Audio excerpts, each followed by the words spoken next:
The sun hung low over the manicured lawns of Meadowbrook Hills, painting the playground in warm golden light. The sound of laughter echoed from polished swings and climbing frames, but one child sat apart. Emma Richardson, 7 years old, perched on the edge of a bench with her small hands folded in her lap. She watched the other children run and shout, their voices carried on the breeze like a language she no longer belonged to. Her wide eyes were pools of silence, reflecting both curiosity and distance. She hadn't spoken in nearly 3 years, not since that night when twisted metal and broken glass stole her father from her. Her mother, Victoria Richardson, stood nearby, a figure of power disguised in casual elegance. The world knew her as the iron-willed CEO of Richardson Tech, a woman who could move markets with a signature. Here, though, she was simply a mother clutching a designer handbag a little too tightly, her sharp eyes never leaving her daughter. Victoria had built an empire of innovation, spending fortunes on research, devices, and therapies meant to help people communicate. Yet none of her money, none of her influence, had been able to unlock the silence that had sealed her daughter's lips. Victoria often thought of her life as a paradox. In boardrooms, she was unstoppable, a strategist, a force. At home, she was powerless, reduced to watching Emma draw quiet pictures of stars and trees instead of hearing the sound of her laughter. Every morning, Victoria told herself this would be the day Emma might speak, only to end each night with that familiar ache of disappointment. The silence had become a prison for them both. Patricia Whitmore, head of the Residents Association, sat across the playground, sipping her coffee with the sharp precision of a critic. She leaned toward her friends and whispered, loud enough for Victoria to feel the sting, "Poor girl. Wealth can buy everything but a voice, it seems." Laughter rippled among them. Victoria's jaw tightened, but she didn't move. She had learned to keep her pain private, especially in a place like this, where judgment was dressed in pearls and designer shoes. Emma dropped a toy block she had been fiddling with. It rolled across the grass and stopped near a man crouched by the flower beds, his hands stained with soil. He wore a faded shirt, his sleeves rolled up to reveal the muscles of someone used to work that left its mark. His skin glistened with sweat, and a limp in his left leg made each movement measured but steady. He was invisible to most of the mothers, the kind of man they barely glanced at, just the gardener. But Emma's gaze lingered. The man noticed her block, picked it up, and walked closer. He crouched down to her level, his voice low, gentle, carrying no trace of pity. "Did you drop this?" Emma froze. The air around her seemed to still. She looked at his hand, then at his face. His eyes were kind but steady, the kind of eyes that didn't look through her but into her, as though he could see the silence she carried. Victoria's heartbeat quickened. She stepped forward, ready to intervene, but something held her back. For the first time in years, she saw Emma's lips move. A tiny breath escaped, almost too soft to hear, and then, clear as the afternoon sky, came a single word. "Hello?" The block slipped from the man's hand, but his smile never wavered. Victoria's legs went weak. Her daughter's voice, lost for so long, floated in the air like a fragile miracle. Patricia's coffee cup clattered against its saucer as she hissed, "My God, get your daughter away from that man right now." But Victoria couldn't move. Emma's voice had broken through the silence, and the person who had unlocked it wasn't a therapist or a specialist. It was a stranger in the park. And for the first time in 3 years, Victoria felt the world tilt, as though something far larger than wealth or reputation had just stepped into their lives. The playground had gone still. Even the squeak of swings and the chatter of children seemed to fade into the background. Victoria stood frozen, her breath caught in her throat, staring at her daughter as though she were seeing her for the first time. 3 years of silence had been shattered by one word, so small, yet so impossibly powerful. Emma's lips trembled as though the sound had surprised her just as much as everyone else. She blinked rapidly, her little fingers curling into the folds of her dress. The stranger, this gardener with dirt on his hands and a limp in his step, remained crouched before her, calm and steady, as though nothing extraordinary had just happened. But it was extraordinary. It was impossible. Victoria wanted to rush forward, scoop Emma up, and hold her, but her body refused to move. Her mind spun back to the sleepless nights, the doctors with sympathetic eyes, the therapists with charts and promises, the endless bills piling up even though money was never the problem. Every specialist had told her to be patient, to accept that healing might never come. And yet, in the span of 2 minutes, her daughter had spoken a word to a man who was nothing more than invisible staff in the eyes of their community. "Emma," Victoria whispered, her voice breaking as though saying her daughter's name might make the moment vanish. The girl looked up at her mother, then back at the man. She pointed a small finger at him, her voice weak but unmistakable. "He heard me." Tears stung Victoria's eyes. Her daughter hadn't just spoken. She had confessed something profound, something buried deep within her silence. Someone had truly seen her. The shrill cut of Patricia Whitmore's voice broke the fragile moment like glass hitting tile. "Victoria, you cannot let your daughter interact with people like that." She was on her feet now, her pearl necklace glinting in the sun as her manicured hand gestured toward the gardener. "Especially not here, in our playground. What kind of example are you setting?" Other mothers glanced over, curious, whispering behind hands and sunglasses. Patricia's words carried authority, sharpened by judgment, but for once, Victoria didn't flinch beneath it. The man, Marcus, though Victoria didn't know his name yet, rose slowly, placing Emma's block gently in the grass. His movements carried no apology, no shame. When his gaze met Victoria's, she expected to see embarrassment or anger. Instead, she found something she hadn't seen in years: calm. A deep, unshakable calm that seemed born of storms he had already survived. Emma's small voice, still fragile but gaining strength, broke again into the silence. "Thank you," she said, her eyes locked on him. The words struck Victoria's chest like a second lightning bolt. 3 years of nothing, and now her daughter was thanking a man she had just met. Marcus nodded, his expression softening into the kind of smile that made even the coldest hearts pause. "It was a pleasure to meet you, little Emma. Keep using that beautiful voice." Then, with no fanfare, he gathered his tools into a worn box, the kind of box that told a story of years of labor. He bowed his head politely toward Victoria. "Have a good day, Mrs. Richardson." As he pushed his cart toward the back gate, Victoria's eyes followed every step. That was when she noticed the scars winding down his arms, faint but undeniable, and the limp in his left leg that seemed less weakness and more reminder of a battle once fought. He was no ordinary gardener. Something about him carried the weight of history, the quiet dignity of someone who had faced things beyond imagination. Patricia crossed her arms, sneering. "These people always try to take advantage of families like ours. You mark my words, Victoria. He's planning something, some scam, some blackmail." But Victoria barely heard her. Her world had already changed. Emma had spoken. After nearly 2,000 days of silence, her daughter had chosen to give her voice not to a therapist, not to her mother, but to a stranger in the park who smelled of soil and carried scars he did not hide. 2 questions burned in Victoria's mind like fire. Why had her daughter spoken to this man, and what secret did he carry that made his presence feel larger than life itself? As Marcus disappeared through the gate, the answer felt impossibly close, yet wrapped in shadows. And somewhere inside her, Victoria knew this was not the end of their story. It was the beginning. The morning breeze carried the scent of fresh-cut grass, but the air at Meadowbrook Hills was thick with whispers. Mothers gathered near the benches, their designer sunglasses reflecting the sun as they leaned close, their words meant to be hushed but sharpened enough to cut. Victoria felt every one of those words slice through the air as she walked with Emma along the path. She let her daughter speak to the gardener. "Imagine, after all the money she spent on doctors. It's desperate, reckless." At the center of the murmurs was Patricia Whitmore, her pearl necklace gleaming like armor. She stood with perfect posture, her manicured finger wagging as she whispered conspiratorially. Patricia had always enjoyed being the loudest voice in the room. Today, her tone carried more than superiority. It carried venom. Emma clutched her mother's hand, her small fingers gripping tightly. Her lips were parted as though she wanted to speak again, but the eyes of the playground pressed down on her like heavy weights. She glanced nervously toward the flower beds where Marcus was kneeling, quietly tending roses as if none of this noise existed.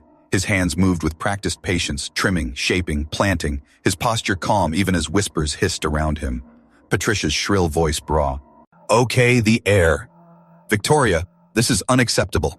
She marched across the grass, heels sinking slightly into the soil, her friends trailing behind her like shadows. "You cannot allow your daughter to interact with staff, especially not a man like that."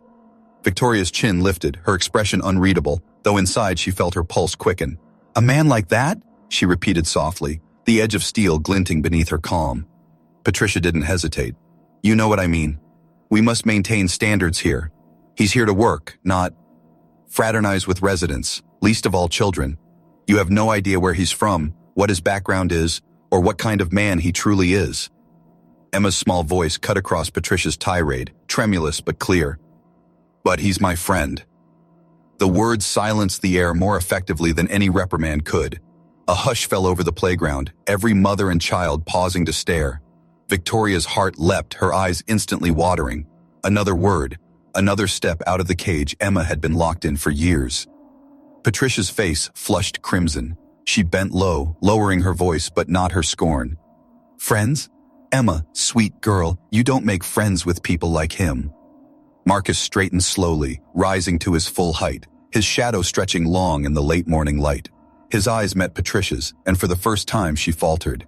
There was something in his gaze, steady, unwavering, powerful. His voice was calm, but it carried weight, as though it had been tempered in fire. You're right, Mrs. Whitmore, Marcus said quietly. Miss Emma doesn't know anything about me. He let the silence linger, then added, just as you don't. The words landed like stones in water, rippling outward. Patricia opened her mouth to retort, but found nothing to say. The calm authority in his tone unsettled her. This wasn't the speech of a timid worker afraid, yet of losing his job. This was something else, something stronger. Victoria's gaze narrowed on Marcus. She saw it now. The posture of a man trained to observe, the way his eyes flicked subtly to every exit, every movement, as though cataloging threats. This wasn't just a gardener. She couldn't explain it yet, but something about him radiated a quiet strength that had nothing to do with soil or roses. Victoria, Patricia snapped, regaining her voice, though her confidence was cracked. I need to speak with you urgently about your daughter's behavior. This is dangerous, irresponsible. But Victoria wasn't listening. Her eyes were on Marcus, on the way he stood without apology, his hands steady, his breathing even. Her daughter had spoken to him, twice. That alone was enough to silence every judgment ringing in her ears. Inside, a storm of questions raged. Who was this man? Why had Emma chosen him of all people to break her silence for? And why did it feel as though Marcus Thompson carried secrets larger than this entire playground, secrets that could shatter every assumption being whispered in the shadows? Victoria turned to Patricia with a calm that surprised even herself. If Marcus has been able to reach my daughter when no one else could, I not only allow their interaction, I encourage it. Patricia's jaw dropped, her outrage sputtering into silence. For the first time in years, Victoria felt something stir in her chest, not just defiance against gossip, but hope. And as she glanced back at Marcus, who stood quietly by the roses, she realized that this was only the beginning. Something had shifted. The silence was no longer permanent. The story of Marcus Thompson had only begun to unfold. The next morning dawned bright and cool, the kind of morning that usually lifted spirits in Meadowbrook Hills. But for Marcus Thompson, the day began with a reminder that peace never lasted long. Taped to the back gate where the staff entered was a crisp white envelope, the kind that carried bad news with polite formality. He peeled it off, the tape tugging against metal, and unfolded the letter with steady hands. The words were written in the clipped, officious tone of someone who thought rules equaled power. Inappropriate behavior with minors. Violation of professional conduct. This is your final warning before dismissal. Signed, Patricia Whitmore, President of the Residents Association. Marcus stared at the page for a long moment. His jaw didn't tighten. His pulse didn't race. He simply folded the letter and slipped it into his pocket, the way a man might pocket an old scar. At 35, he had been through war zones where warnings came in the form of bullets and bombs. Paper held no power over him, not anymore. The clang of the gate behind him was followed by the patter of hurried feet on grass. A small voice called his name. Marcus! Emma sprinted toward him, her ponytail bouncing, her shoes kicking dew from the lawn. She skidded to a stop, panting, her face glowing with the joy of movement. The sound of her voice, so ordinary to other children, so miraculous to her mother, cut through the morning like sunlight through fog. Marcus crouched down to meet her, his smile gentle. Good morning, little one. How are you today? Emma grinned wide, speaking quickly, as though she was afraid silence might reclaim her if she paused. Very well. Last night I told Mom about you, and she was very happy I did. She said you must be a very special person. Her words tumbled over themselves, clumsy with excitement. Marcus's chest ached, not with pride, but with something deeper. An echo of the children he had once held steady in hospital tents, their trembling hands clutching his while shells fell outside. Emma's voice was different. It was healing. But the moment shattered under Patricia's sharp cry. Emma Richardson, come back here right now.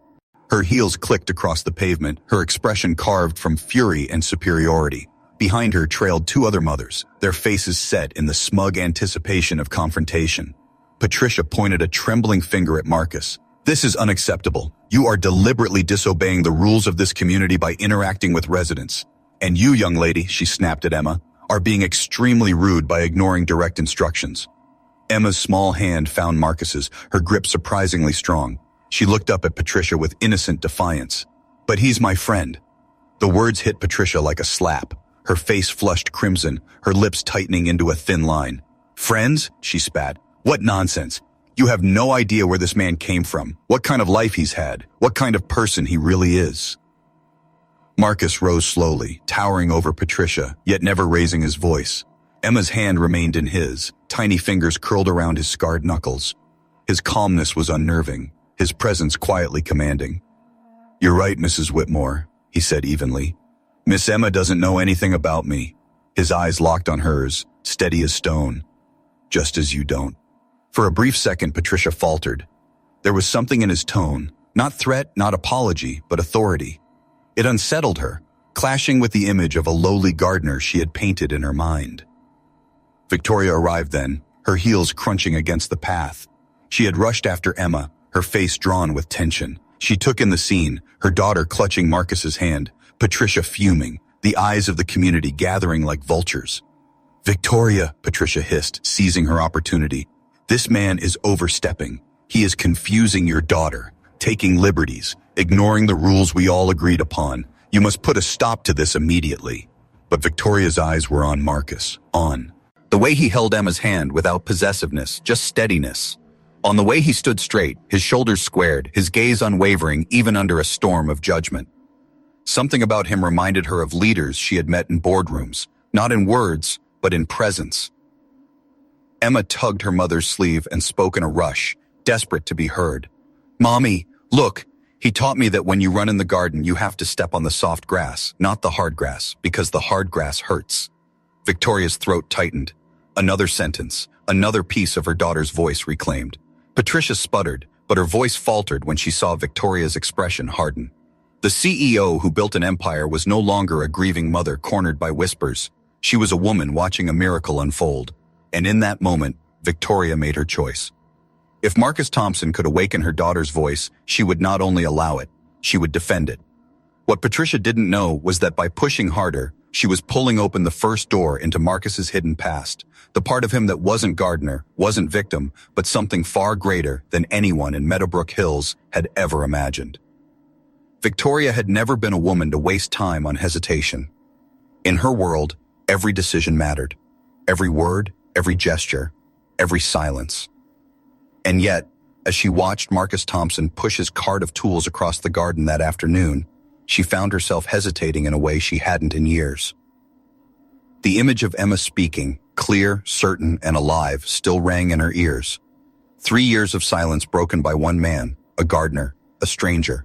Victoria couldn't let it rest. She needed answers. She sent Emma to play on the swings and followed Marcus down the winding path lined with roses. The mothers who lingered nearby turned their heads, some whispering, some gasping at the audacity of a womb. And like her speaking to a man like him, Victoria ignored them all. "Marcus," she called softly. He paused, straightened, and turned toward her with that same steady calm she had seen earlier. His eyes were dark, unreadable, yet not cold. He nodded in respect. "Mrs. Richardson?" She stepped closer, her heels crunching the gravel. "I need to understand something. How did you make my daughter speak?" Marcus tilted his head slightly, as though considering whether her question had an answer she truly wanted. "Sometimes," he said slowly, "silence isn't about the absence of words. It's about not being heard. When someone finally listens, the words find their way out." Victoria frowned, her heart twisting at the truth in his words. Emma had been surrounded by experts, specialists, entire teams who had tried to help her. But had they listened? Had she? Still, that explanation wasn't enough. "You said something yesterday," she pressed. "I've worked with many people who needed to find their voice. That doesn't sound like gardening." Marcus smiled faintly, though there was no humor in it. "Knowledge is like a seed, Mrs. Richardson. It can grow in any soil, no matter where it was first planted." Her eyes narrowed. The way he stood, balanced, watchful, scanning the garden without seeming to, reminded her of men she had met during global conferences, leaders from countries where danger was a constant shadow. There was discipline in his posture, something she had never seen in a gardener. "Have you worked with children before?" she asked quietly. His eyes met hers then, and for a heartbeat she felt as though the world fell away. There was weight in his gaze, the kind of weight that comes from carrying more than most people ever could. His answer was calm, almost too calm. "I've worked with many people who needed to heal." Victoria swallowed hard. She wanted to push further, to demand the truth. But before she could speak, Patricia's voice cracked across the garden like, "Ea whip. There you are!" Patricia stormed toward them, her heels stabbing into the grass. Two women followed at her side, carrying a briefcase and a camera. "Victoria, I need to officially document this breach of protocol. This man is fraternizing with residents again, and this time, we have evidence." Marcus straightened slowly, his shoulders squaring, his presence shifting in a way that made him look taller, stronger, more commanding. For a moment, Victoria forgot he was supposed to be a gardener at all. "Mrs. Whitmore," he said, his voice steady and clear, "what specific rule have I broken by responding politely to someone who addressed me?" Patricia's lips parted, but the words caught. The camera hovered awkwardly, waiting for her to answer. You know very well what kind of people you're not supposed to be associating with," she stammered. Marcus's gaze didn't waver. "Could you be more specific about what kind of people those are, please?" The silence that followed was suffocating. Patricia's face flushed crimson as she realized any answer she gave would expose her prejudice.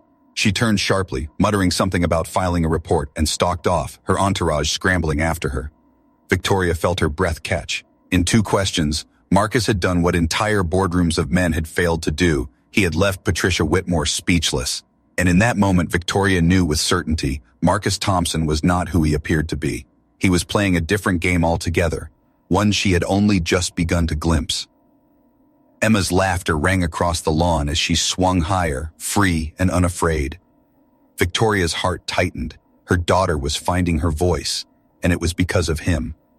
For the first time in years, Victoria felt hope, but it came tangled with curiosity, and beneath it, something far more dangerous. The suspicion that Marcus Thompson was carrying secrets that could shatter every fragile balance in their world.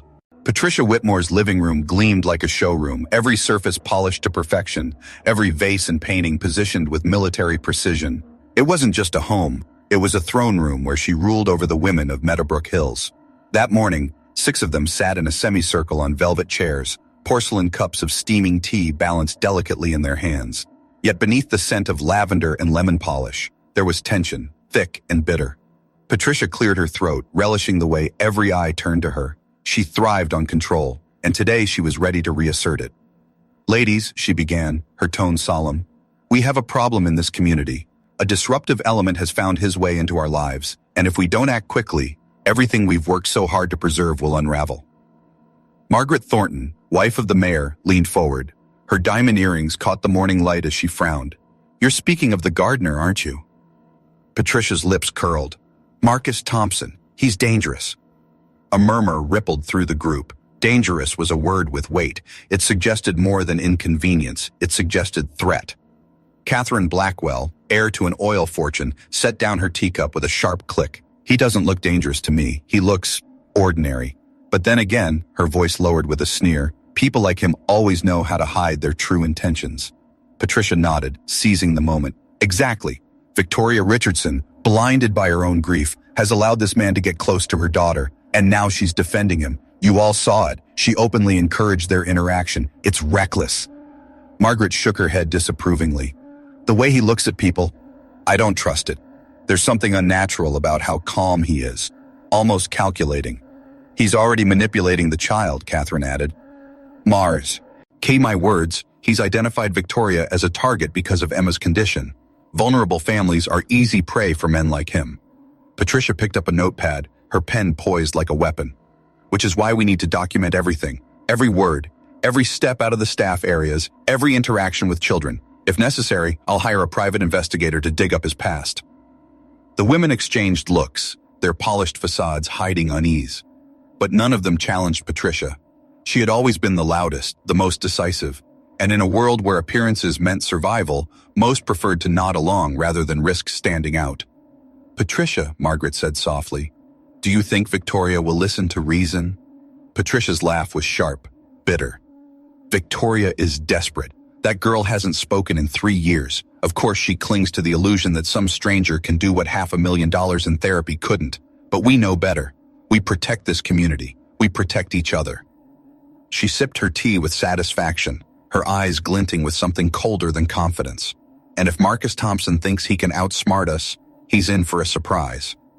What none of them realized was that Marcus had already lived through battles far more dangerous than a circle of wealthy women whispering behind porcelain cups. He had spent years in places where survival meant noticing the smallest details, the shift of an eye, the change in tone, the weight behind a word. And if Patricia thought she could set a trap with gossip and paperwork, she was stepping onto a battlefield she didn't even understand. Across town, Marcus sat in his small apartment, his hands wrapped around a chipped mug of black coffee. He stared at the folded warning letter on his table, then out the window toward the skyline. His reflection in the glass showed scars that ran deeper than the ones on his skin. He wasn't afraid of Patricia Whitmore, but for the first time in years, he was considering a choice he had sworn never to make again, to reveal who he truly was. The women of Meadowbrook Hills believed they were dealing with a gardener. What they didn't know was that Marcus Thompson had once been more than that, much more, and soon they were about to find out. Marcus stared at the folded letter on his kitchen table, the words "final warning" stamped across it like a verdict. The apartment he shared with two other veterans was quiet except for the hum of the refrigerator and the muffled sound of traffic beyond the window. He sat with his coffee, black and bitter, the kind that burned the throat but kept the hands steady. For years he had kept his past sealed away, locked in silence the same way Emma had locked her voice. It was easier to vanish into the background, to live as the gardener, the man nobody really saw. But Patricia Whitmore's letter wasn't just a warning, it was a line in the sand. He had been through battles where the enemy was armed with rifles and bombs. Here, the weapons were whispers, prejudice, and signatures on paper, but he knew the feeling of a fight when it arrived.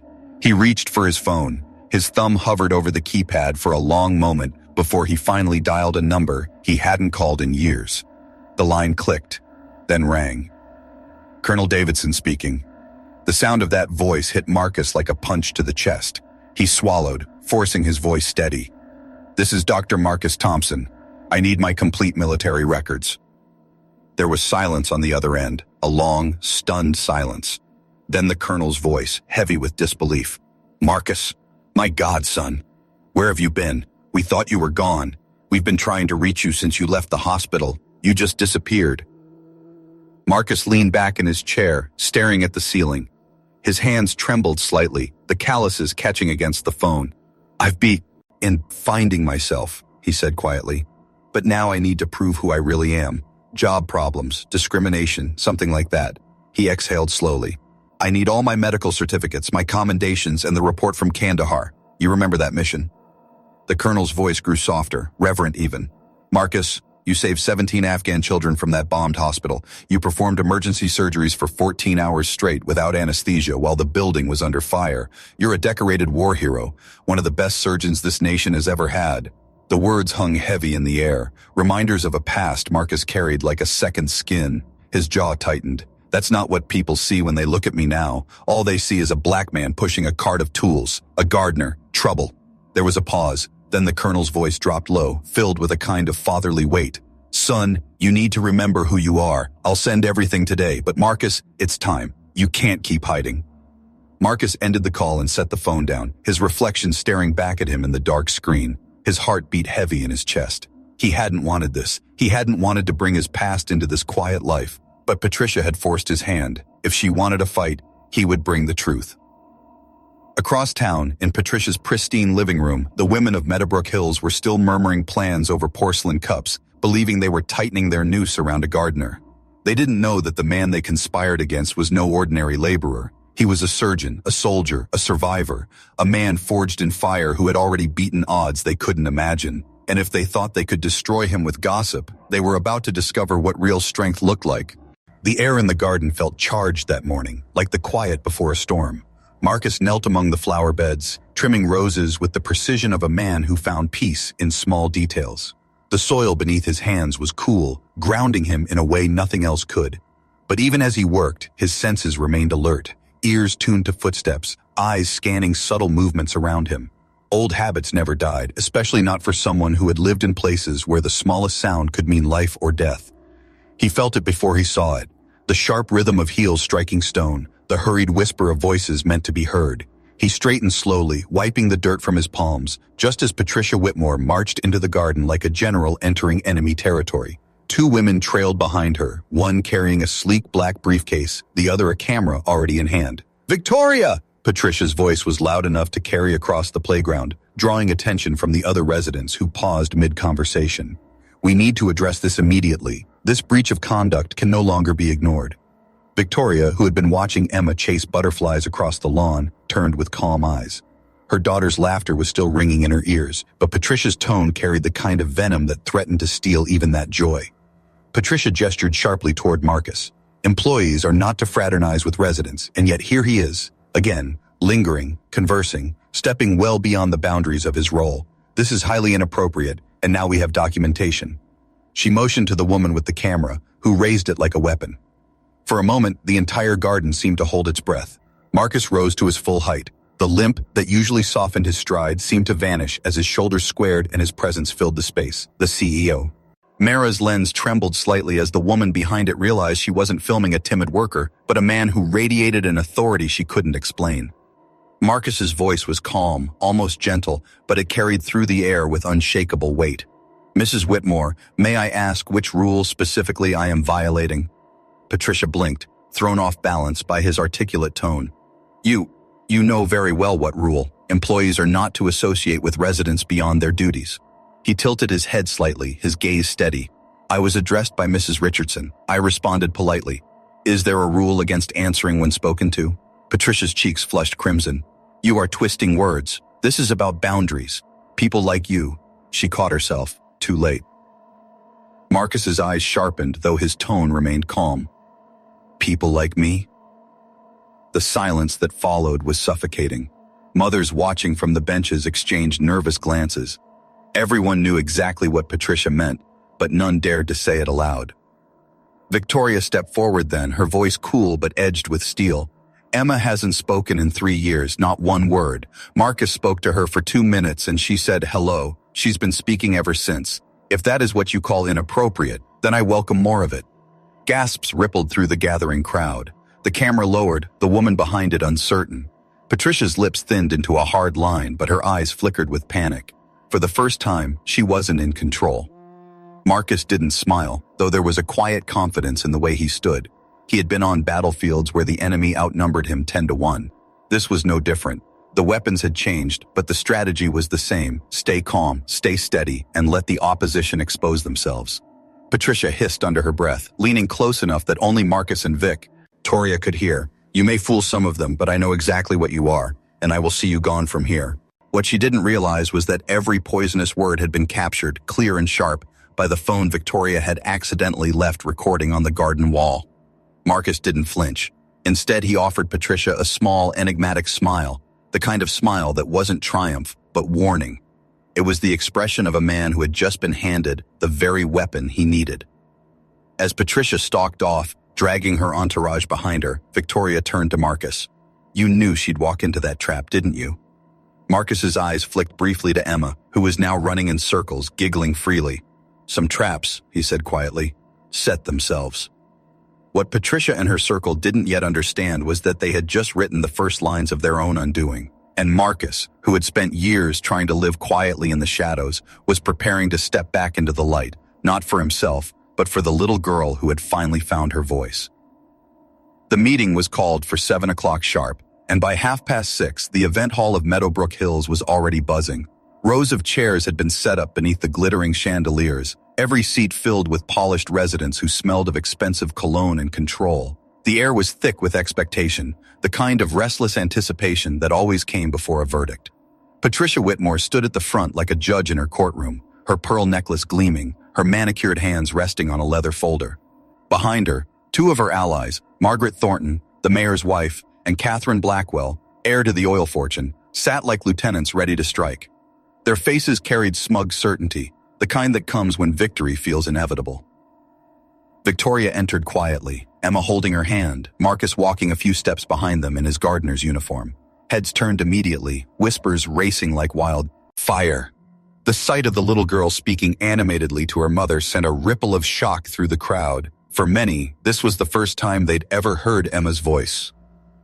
Patricia seized the moment, raising her hand for silence.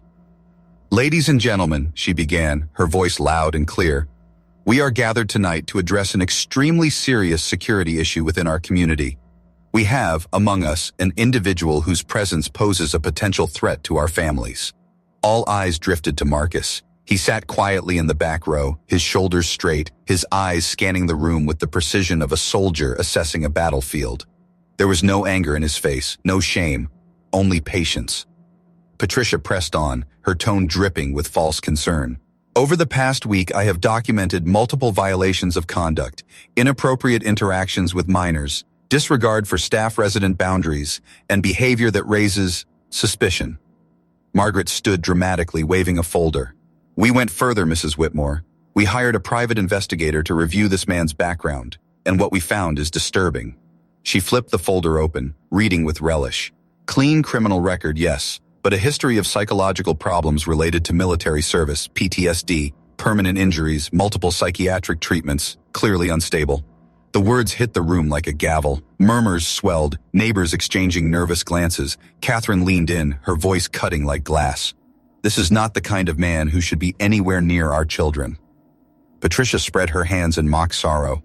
I move for the immediate dismissal and permanent banishment of Marcus Thompson from this property. All in favor? 17 hands shot up instantly. The tide seemed overwhelming, the verdict already sealed. But then Marcus stood, the scrape of his chair against the floor sighing.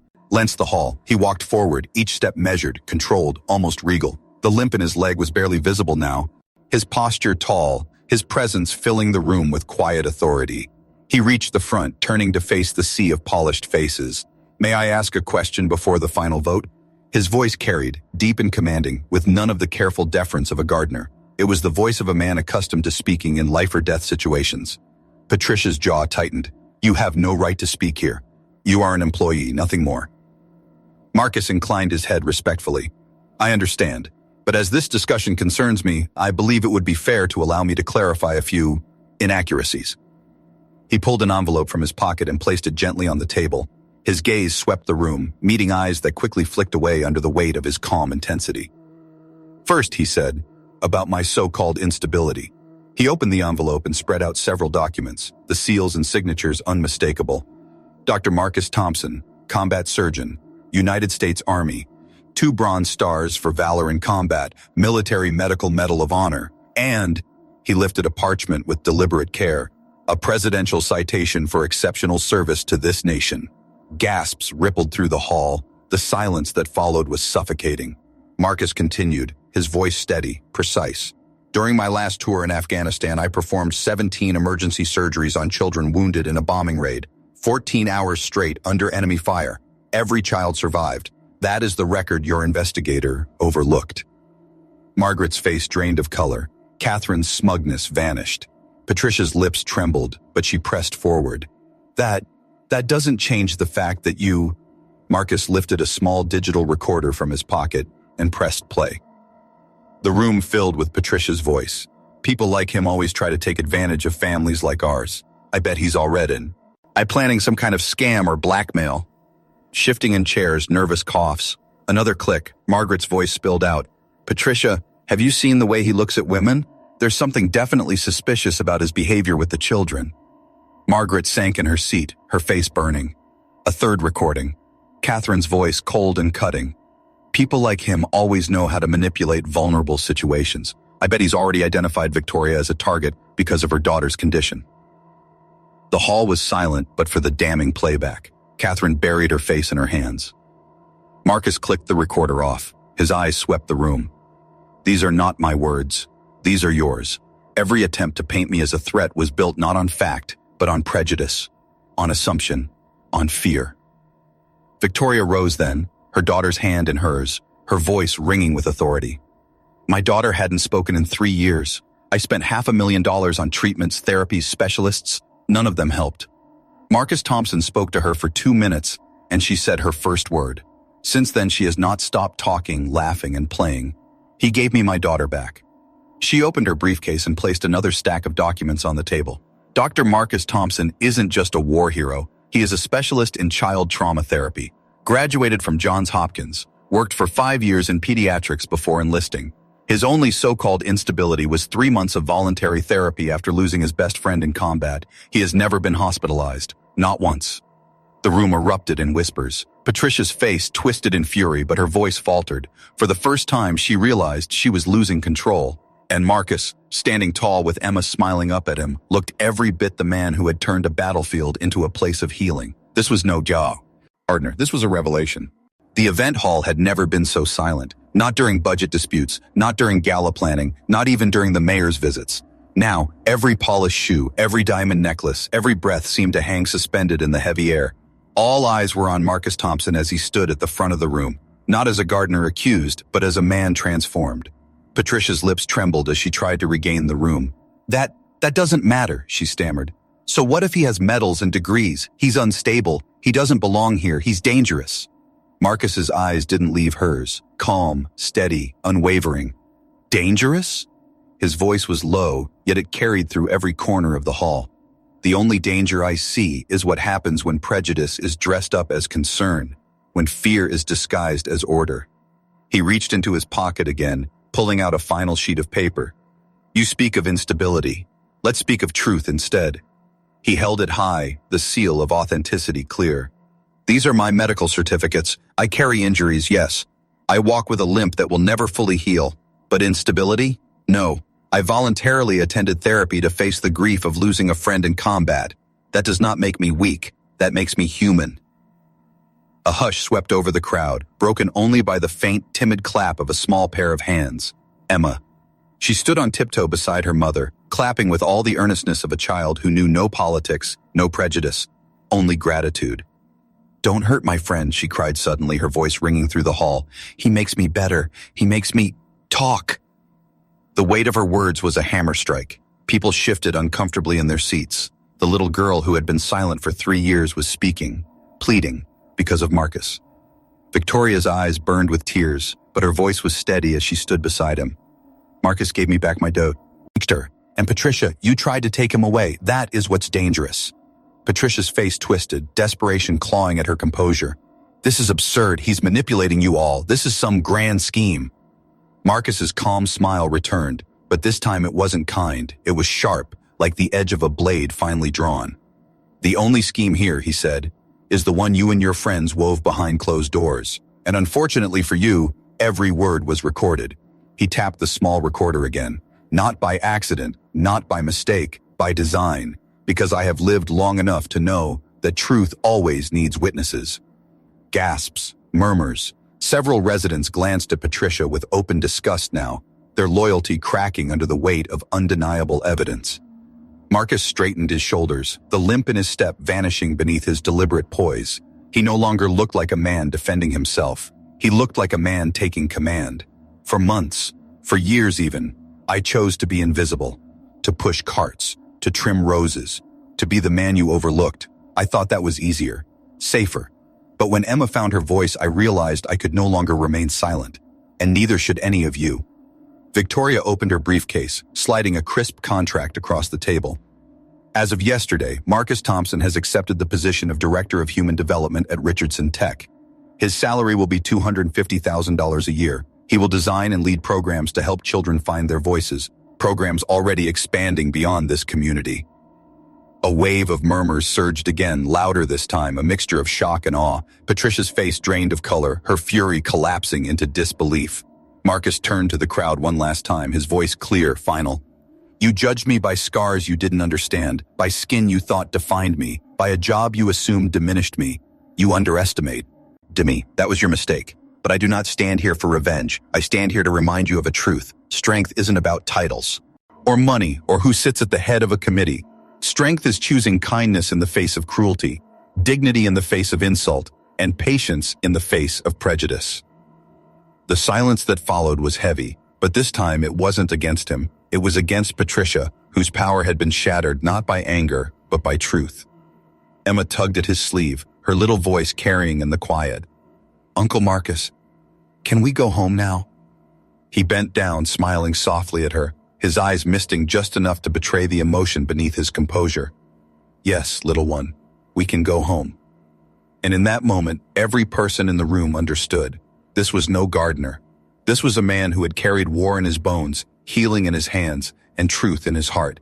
And nothing Patricia Whitmore could say or do would ever erase that revelation. The vote never came. Patricia's hand, raised high just moments earlier to rally the residents, now trembled in midair. One by one, the hands that had supported her fell back to laps, the neighbors who had once whispered in her ear, avoiding her gaze. The tide had turned, and Patricia felt it crashing down on her like a wave she could not escape. Victoria's voice sliced through the silence, every syllable measured, controlled. As the new legal advisor to this community, I will be filing lawsuits against Patricia Whitmore, Margaret Thornton, and Catherine Blackwell for racial discrimination, defamation, and harassment. The recordings will be handed over to the district attorney this evening. Gasps spread across the hall. Margaret clutched her pearls, her face white with dread. Catherine's lips parted in disbelief, as though her wealth alone should have shielded her from consequences.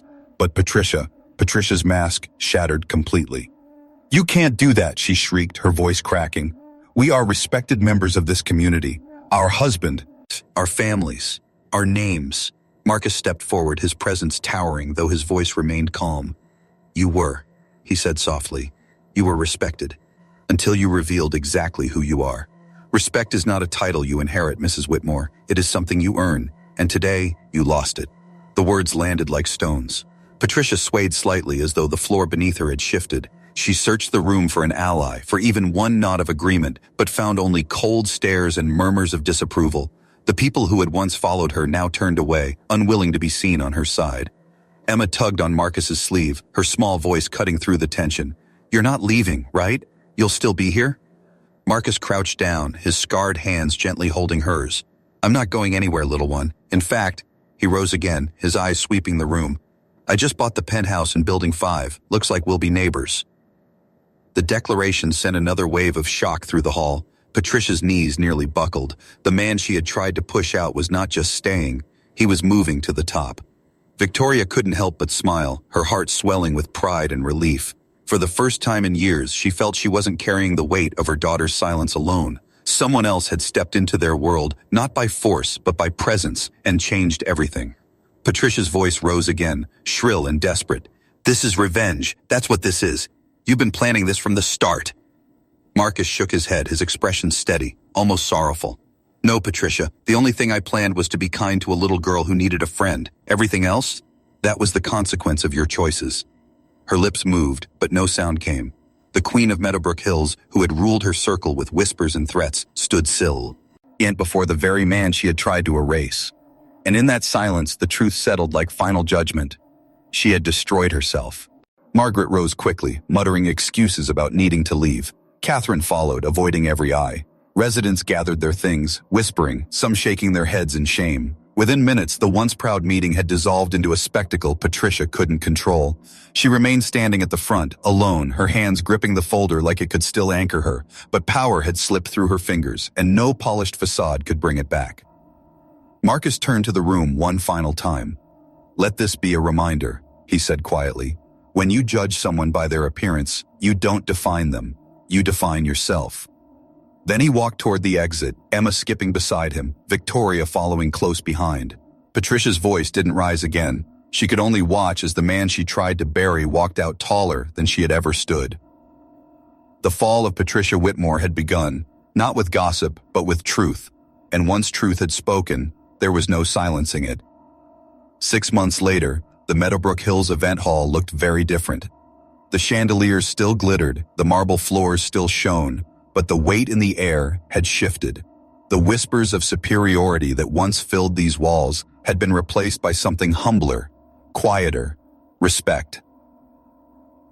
From the window of his corner office on the 23rd floor of Richardson Tech, Marcus Thompson looked out across the city. In the distance, he could see the rooftops of Meadowbrook Hills, the same neighborhood where he had once pushed a rusted cart through the back gate, invisible to everyone except a little girl who refused to let him stay unseen. Now, he was no longer a gardener. He was Dr. Marcus Thompson, Director of Human Development, architect of a groundbreaking social inclusion program that had already helped more than 200 children with communication disorders. His desk was covered with proposals, schools requesting pilot programs, city councils asking for expansion, hospitals eager to partner. The phone rang almost constantly with invitations to speak at conferences. But for Marcus, the measure of success wasn't the headlines or the applause. It was the sound of a child's first word, the joy of laughter returning where there had only been silence. Dr. Thompson, his assistant called from the doorway. The city council meeting is confirmed for 3 o'clock. They want to discuss expanding your program into 5 more districts. Marcus nodded, adjusting the tie that felt both foreign and fitting. Thank you, I'll be there. Later that afternoon, he drove to Meadowbrook Hills in a sleek black BMW, the kind of car that once might have drawn suspicion, but now was simply his. He pulled into the lot near the playground where children ran freely across the grass. The sign at the entrance gleamed in the sunlight, Dr. Marcus Thompson Park. The name had been chosen unanimously by the new residents board. Emma spotted him first. Her golden hair flew behind her as she sprinted across the lawn, her laughter bubbling up like music. "Uncle Marcus!" she shouted. "You came!" He crouched just in time to catch her in his arms. She spoke quickly, words tumbling over each other in excitement. "I learned my whole recital today. I want to be a doctor just like you when I grow up." Marcus's chest tightened. He had seen battlefields. He had saved lives under fire, but nothing compared to the victory of hearing this little girl dream out loud. Victoria joined them, her steps graceful, but her eyes still carrying that familiar sheen of gratitude. "The council approved the expansion?" she asked, her voice low. Marcus smiled. "They did. 5 more cities, and they offered me a permanent seat on the Public Health Committee." Victoria's lips parted in awe. "You know, Marcus, you changed more than Emma's life. You changed mine. You made me see past appearances. You reminded me that true worth isn't always worn on the outside." Marcus looked at her for a long moment, then shifted his gaze toward the playground.